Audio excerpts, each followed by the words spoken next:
Basically, the purpose is that we just want to hear from devotees like yourself who have done Sankirtan over the years and like different experiences, the realities, the different stages of Sankirtan and your realizations, and something that devotees who are starting Sankirtan or have done it for 20 years, 30 years, 40 years can gain some insights. 50 years, 55 years. Yeah, like that. So for some time can gain some insights, because I feel like a lot of classes that we hear about Sankirtan are kind of like Sankirtan ki jai for those devotees who are already inspired or have a lot of energy. But, yeah, just the realities of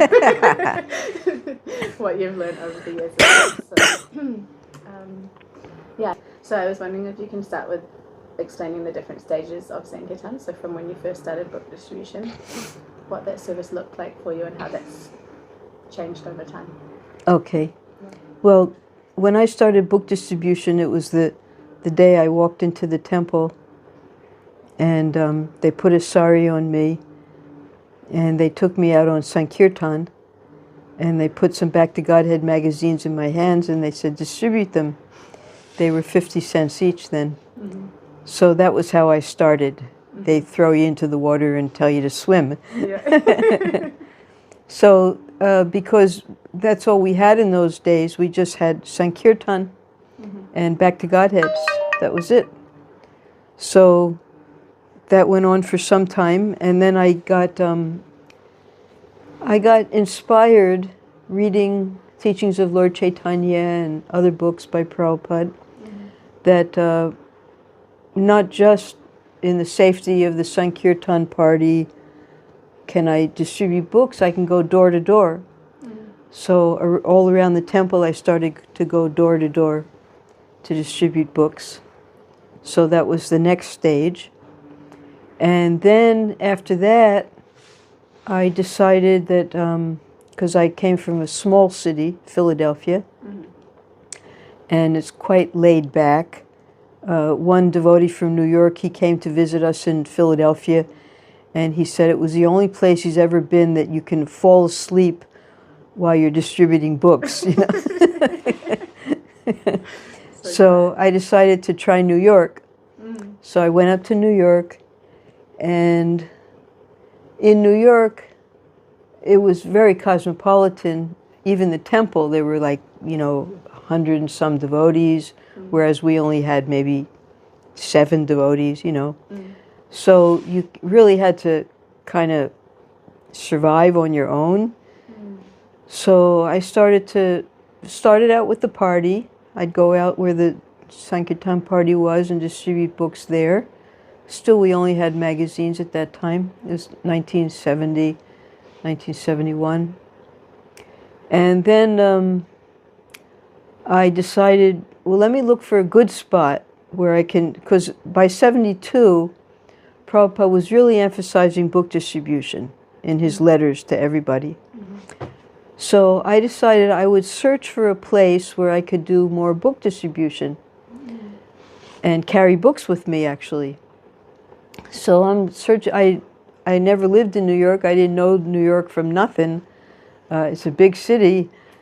And I was just kind of wandering around, and I saw a lot of people going into this one building, and I found out that it was the central bus terminal of New York City.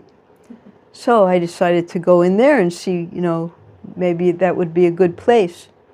And it turned out to be a gold mine. You got millions of people walking back and forth, buying tickets, lines everywhere, lines waiting for buses, 4 different levels, people sitting in chairs waiting for their bus to come. It was like, you needed 10 devotees, and that's what finally happened. I found out from the police pretty fast that you needed a permit.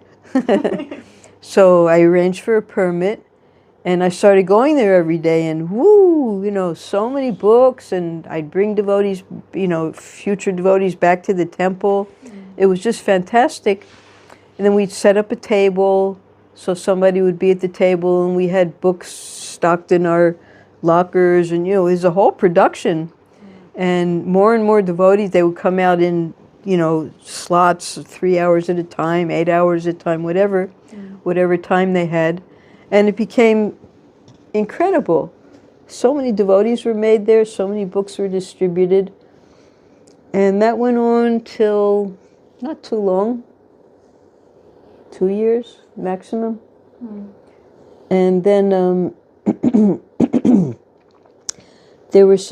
we had come to New York because we were supposed to come to India, because Guru Das asked my husband and I to help with the temple here, because he had been told by Prabhupada to make a temple here. So we were in New York actually for that reason, to prepare to go to India. We had to get visas, we had to collect for our tickets. So after 2 years, we got that together, we got our visas and we got money for tickets. And then we came here to India. And there were no books in India, nothing. We didn't have, they hadn't started that type of preaching yet, because there were no temples. No temples, no books. There were just a few devotees, but everyone was constructing the temples, And we were here at the construction site, and I envisioned, my dream was that we have the temple, when it's open, I'd have a whole reception area with books, and as the people came in, I'd offer them the books as they went out. I was, a lot of dreams, but there was no temple. So, because there was no temple, and there were no living facilities either, so I had to go, not for that reason, but Pishima, Prabhupada's sister, wanted me to take her to Calcutta, where she lived, because she was here. I was learning how to cook from her because Prabhupada was here, 1974. And she expressed that she wanted me to come to Calcutta to take her to her home. So the temple devotees, they sent me to Calcutta with her, because that's what she wanted. And from Calcutta, I went to Mayapur, because that's where my husband was. So in Mayapur, Prabhupada was there at the time. It was September of 1974. I think I've told this story too many times. I don't know. Maybe you know it? No? So by that time, because of all of the book distribution we had been doing at the Port Authority bus terminal, devotees knew that I was a book distributor. So when I got to Mayapur, I got a message from Prabhupada's servant that Prabhupada wanted to see me the next morning. And he was going to, that the GBC there in Mayapur, they asked Prabhupada to tell me to go back to America and collect for Mayapur and Vrindavan temples for the construction.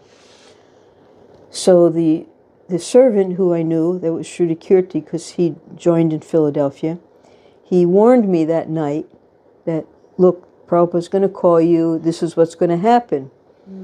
So the whole night I had to think, what am I going to do? We just got to India, So I went deep into my heart and was thinking, well, what do I want to do? Do I want to just go along with what they want me to do, or should I really look in my heart and see what I want to accomplish for Prabhupada? Because I was a book distributor, I wasn't a collector. So when Prabhupada called me that morning, he, very honestly, he said to me, they want you to collect for Mayapur and Vrindavan. And I had my whole rap ready. I said, well, if they want me to collect, let me learn how to collect from Giriraj, because he was in Bombay collecting for constructing Bombay, Vrindavan, all the temples. I said, it's too unintelligent the way I collect. I just stand on a street corner and collect $1 from this person, $1. But when Giriraj goes to a person, he gets 1 lakh of rupees. That's 100,000 rupees. Wow. So I'd like to learn, if they really want me to collect, then let me learn how to do it properly. So Prabhupada could understand that I didn't want to collect, you know. So he looks over, there were like 6 GBCs and sannyasis on the other side of the room. He looks over at them and he says, force does not work. You cannot force. That is the way of, and then he mentioned our GBC in New York, who used to, you know, force the devotees. So then he looked back at me and he said, what is your idea? And I, you know how like at the time of death you see your whole life in front of you in a split second? I had no idea how to answer Prabhupada. I knew what my idea was, and that was to set up the reception in Vrindavan after the temple opened. I knew that's what I had come here for, to do that. But the temple wasn't going to open for another 8 months, so I was afraid if I said that, they would say, okay, so for 8 months you go, you know. So I wasn't going to say that. So then I just, you know, like, what do? You shoot for the rhinoceros? I really opened my heart to Prabhupada, and I said to him, Prabhupada, wherever I go in India, as soon as I open up one of your books, a whole crowd of people come around me because your books are the most beautiful books in the whole world. So what I would like to do is, I want to do what Satsvarup Maharaj does in America. I'd like to put your books in all the schools and libraries in India. And when Prabhupada heard that, he, like the bhajans that we sing about Lord Chaitanya and Lord Nityananda, you know, more, you know, like 1,000 Koti Chandra, you know, he just lit up and he put up his finger and he said, wherever she goes, she must distribute my books. And he was so happy, and he said, call Brahmananda. So Brahmananda was Prabhupada's secretary, and then Prabhupada explained to me, he said, we've just gotten our first shipment of books, and they're on the boat in Bombay. So you go to Bombay immediately and you start this program. And I'm coming in 15 days and I will teach you how to distribute books in India. Wow. So within a half an hour, Prabhupada had us in a, oh no, then he continued, he said more. He said, you should see that my books are stocked and distributed in Mayapur and Vrindavan. You should put my books in all the schools and libraries in India. You should put my books in the embassies. You should go to the colleges and give lectures because everyone wants to hear from a Westerner, so they all come to hear from you. So then Brahmananda came and Prabhupada said, read the inventory. So he read the inventory of all the books that had just come that were on the boat. And then Prabhupada looks over and he says, let us see if she can clear the stock. You go immediately. So then in a half an hour, Prabhupada had us in a car on the way to Calcutta. They got our tickets. Took us 3 days to get to Bombay. And we started it. You know, we started the program. We just started going out with Giriraj, with Sridhar. None of them were sannyasis at the time. And we were distributing books there in Bombay. Every evening I would set up a table in the Bombay shack, you know, during the class. And then Prabhupada came. And I was serving, because I was Prabhupada serving in Bombay, I was serving Prabhupada there also. I mean, in Vrindavan I was serving him, so I was serving him in Bombay also. And every evening, Prabhupada would have us come to his room, and he would tell us where to go every evening. You go to this college, he'd give the names of the colleges. And he taught us the formula how to distribute books. He said, you go to the Sanskrit department, and you show my books to the head of the department, and he will make an order. And then you take that order and you go to the other departments and they will each make orders because each department has their own libraries. So, and he would tell us where to go every evening. Then we go during the day, come back the next evening, show him what the orders were. Then he would tell us where to go the next day. So this went on for a few weeks, and I started to wonder, how does Prabhupada know all these places? Because we didn't know anything about Prabhupada's life. You know, it was 1974. So one day he tells us to go to a college called Elphinstone College. We would just do whatever he told us to do. We found out where it was. We went to it. I did what Prabhupada told us to do. I said, I'd like to speak to the head of the Sanskrit department. And the receptionist says, well, we don't have a Sanskrit department. I'm sorry. And then I said, well, can I speak to the librarian? He said, yes, you go in, speak to the librarian. So I went in and I was showing her the books. And she sees Prabhupada's books and she says, well, I'm sorry, but we already have these books here. And I said, well, that's impossible. The books just came off of the boat. It's the first time they're ever in India. She said, no, we have these books. I'll show you. And she went to her cedar closet, like this wooden locked, closet, opened it up, and there were Prabhupada's original Srimad Bhagavatams, all 3 volumes. And then I understood everything. I understood that Prabhupada was sending us to the places that he had put his books. And now he was having us go to the same places to give more books. So then I got so inspired. I realized we are following directly in Prabhupada's footsteps. He did everything completely alone. He had no temples, he had no god brothers, no god sisters, no prasadam, nothing. He just had his books that he printed, and he was doing this completely on his own. So then, Pradyumna was there. He was Prabhupada's the scholar, the pundit. Pradyumna told us that there's going to be a big all-India Sanskrit conference at Kurukshetra, and he was going. He wanted to meet the Sanskrit scholars. So when I heard that, this is a chance, I just told my husband, I said, you book our tickets, we're going. So we piled up a whole, like 200 kilos of books. We got on the train, we went to the Sanskrit conference, we set up a book table, and all of the professors loved the books. It's the first time it's translated into English.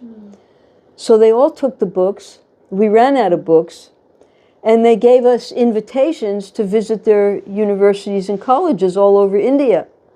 So then we just had, we just went from state to state to state, visiting these colleges, went back to Bombay, got more books, showed Prabhupada all of the sales. And then when we got back to Bombay that first time, I won't tell all the details, but he said, what did he say? He said, she is one of the best. So then, more, all right, I'm going to go out and do some more. So then we went south, and we doing all the south states, came around to Orissa, came to Bengal, and then we met Prabhupada again in Calcutta. And by that time, my husband had it. He said he's going back to America. He doesn't want to do this anymore. How long had you been doing the traveling? We started in September of 74, and by that time it was March of 75. It was 6 months. So he was going to go back to America, and I said, I can't go back to America because Prabhupada told me to do all these things. I can't. You can if you want to, but that's okay. We had been married 6 years. We never had a married life.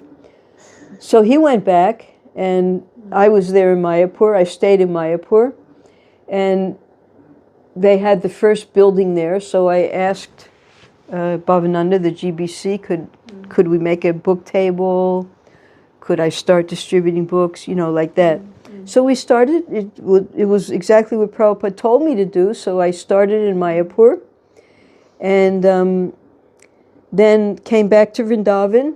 By that time, of course, the temple was open, so it was March of 76, and I came back in December of 76. I spent 8 months there in Mayapur. And then I've been here distributing books ever since. Of course, here we don't do, at least I don't do street book distribution because we have temples here. And Prabhupada explained, he gave an example, an analogy. Because here in India in those days, we used to have people who sold yogurt. And they would ride around with a big pot of yogurt on the back of their bicycle, and they would yell out in Hindi, "Come, get some yogurt." And the people would come out of the houses and buy some yogurt. He said, well, that's, you have to bicycle, you have to take the yogurt everywhere, you have to find your customers. But if you have a shop, then the people come to you automatically. So, because we had a temple then here, so then I started setting up, book tables and whatever I could. I had a preaching room. We made book displays, all kinds of things to make book distribution more attractive. And that was when I started really concentrating on the book distribution here in Vrindavan. Here in Vrindavan, I had to devise systems for book distribution, in the sense that we have thousands of people coming to the temple every day. That means we don't have to go out anywhere. They're coming to us. And we have to devise methods by which as many people as possible walk away with books before they leave the temple. So from that came the idea of bookshops, solely, purely for the purpose of books. Because in America, I'm sure they have them in other countries also, but in America they have these massive bookshops. Like, they're so big that you can just stay in there for 10 years and, keep reading. They have chairs and lounges, and you just read and read and read all you want. They don't even care if you buy the books, but you end up buying the books anyway. So I was envisioning reading rooms and bookshops and so many different ideas. Started getting donations for these things, and the temple started giving space. They let us open up bookshops, really nice ones, big ones, with all the languages, because we have devotees coming from all over the world here. So then I started concentrating on foreign book distribution. I was getting books from every part of the world, and I think Prabhupada gave me an instruction like that. I forget what it was. But anyway, now we have these bookshops that are distributing thousands of books in all the different languages. And another thing I did was, because originally, it all started out with they wanted me to collect for the temples, Mayapur and Vrindavan. I thought, all right, well, I can collect now. I can use my book distribution for collection.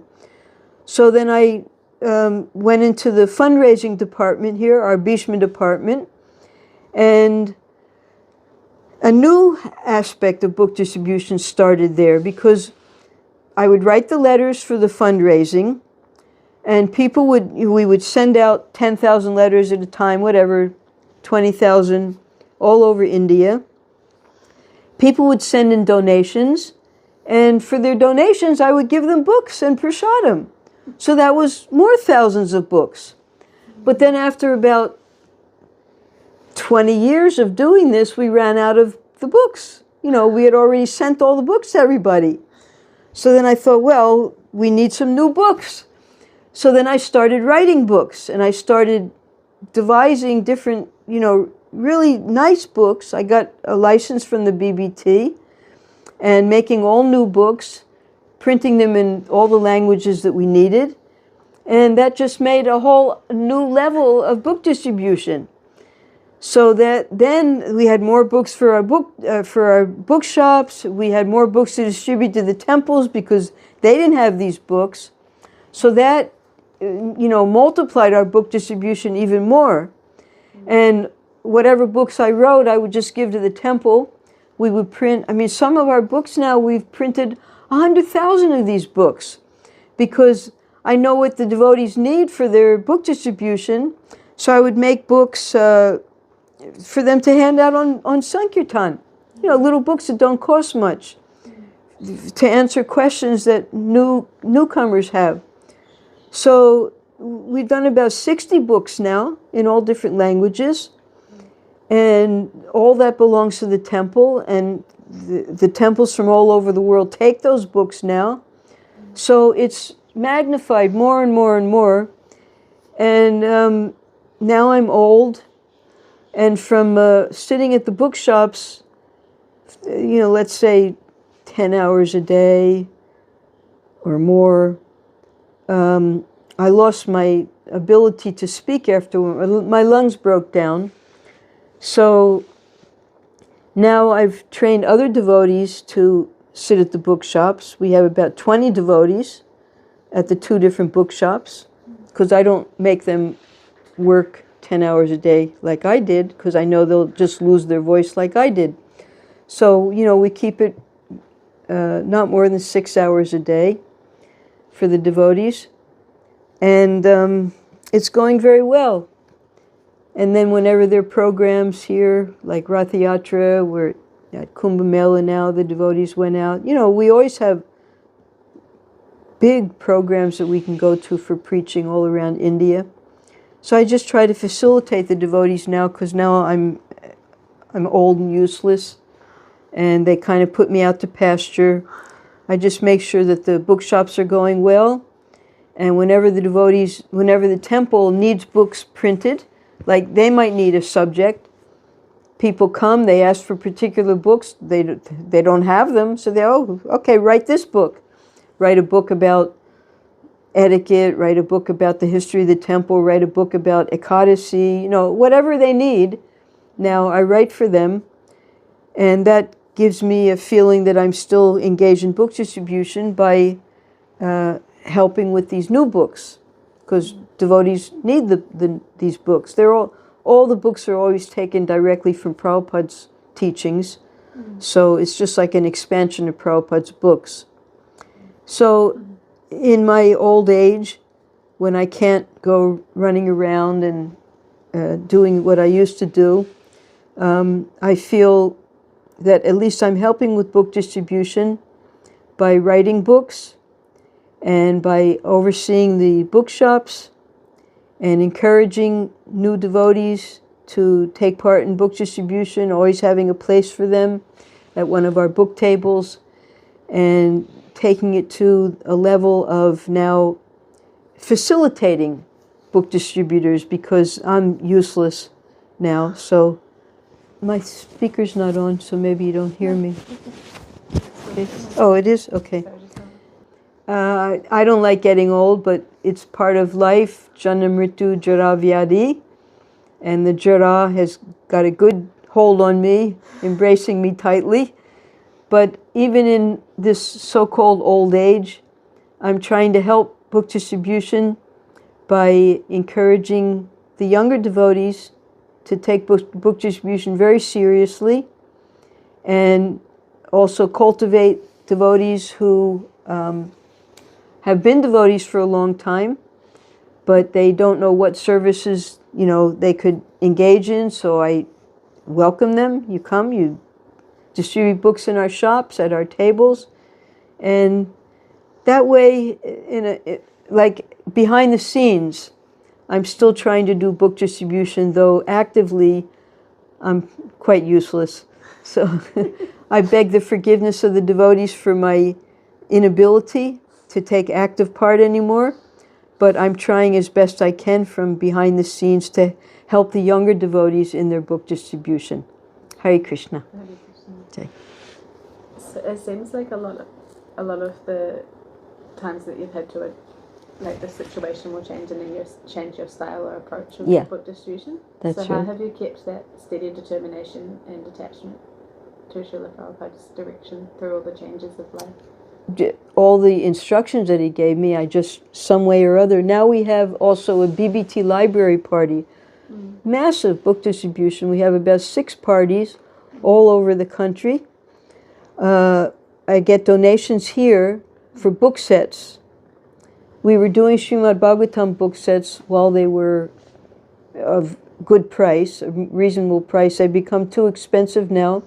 So now we have what's called the Library Classic Collection.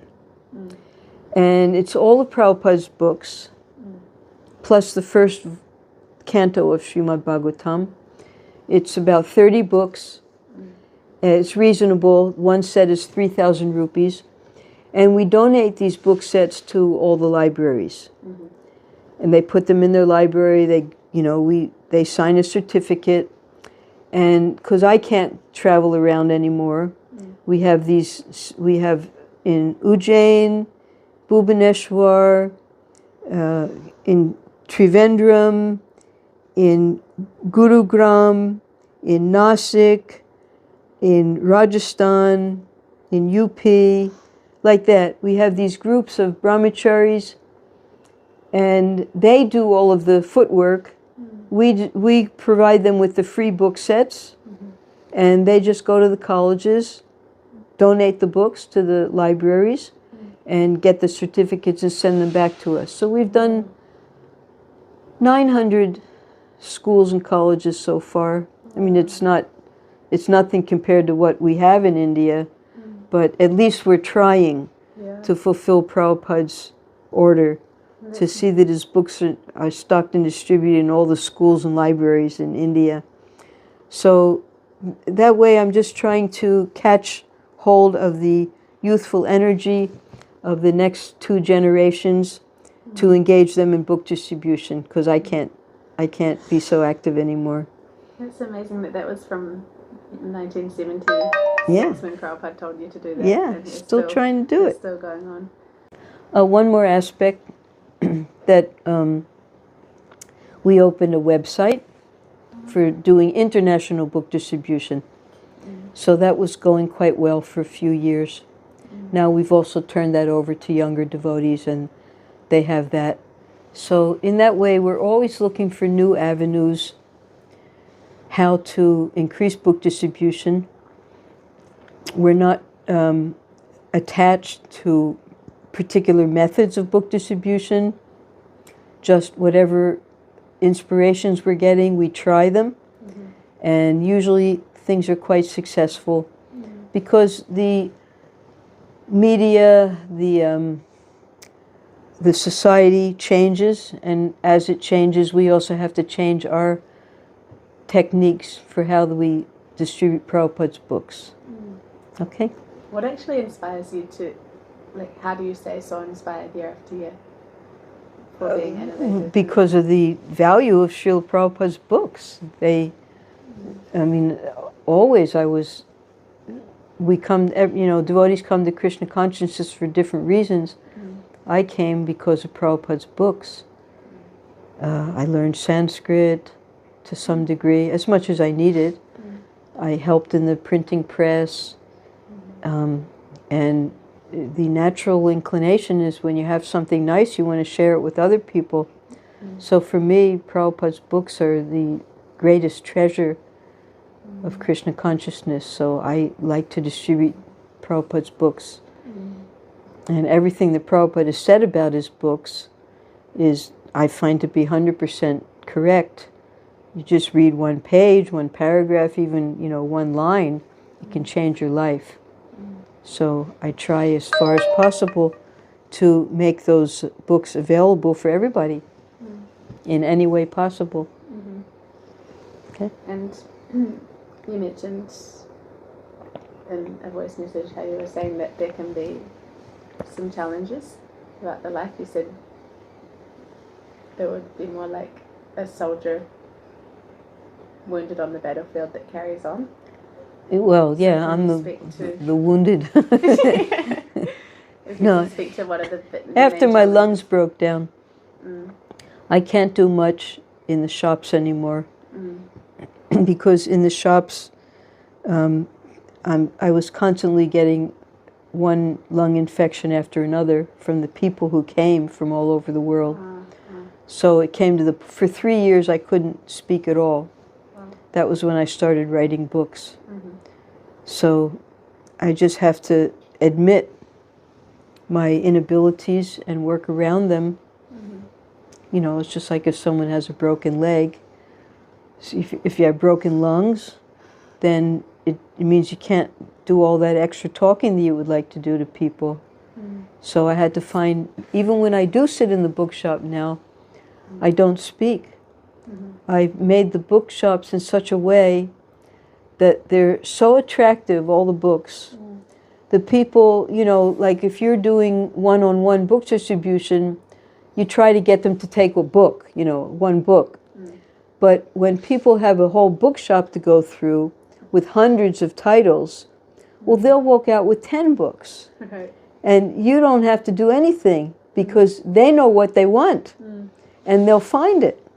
So I find that the bookshops are the most effective way for book distribution.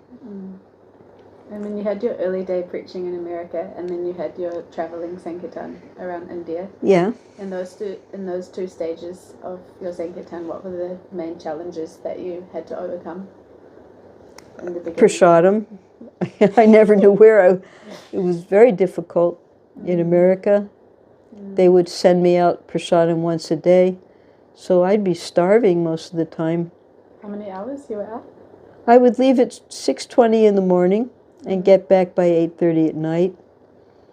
And they would bring prasadam once in the afternoon. So prasadam was very difficult. Then when we had to traveling in India is a nightmare. We didn't have money, so we would, you know, just have to carry the books everywhere and go on third-class trains and stay in dharamshalas for 2 rupees a night. I mean, it was very, very difficult.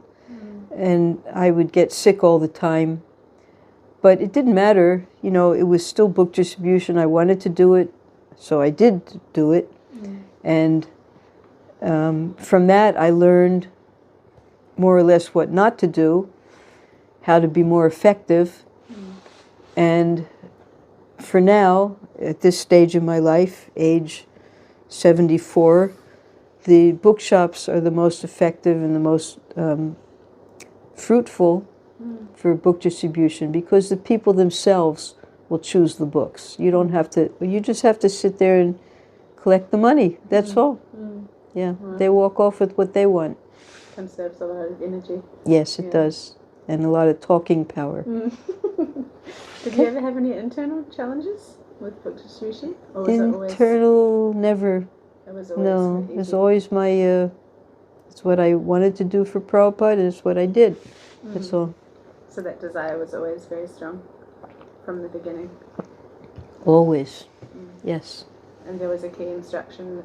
Was there one key instruction that Prabhupada gave that you always draw Those back instructions that he gave me in Mayapur, upon? In Mayapur? that was lifetime of instructions. I'm still carrying them out to this day. So that's just your constant meditation. constant. To draw back to. Yeah. And finally, do you have any words of guidance for devotees who are starting in Sankirtan of how to be most effective instrument for Srila Prabhupada? Yes. Whatever you have experienced from reading Prabhupada's books, how the books have changed your life, you concentrate on sharing that with others. Don't worry about numbers. Don't worry about quotas.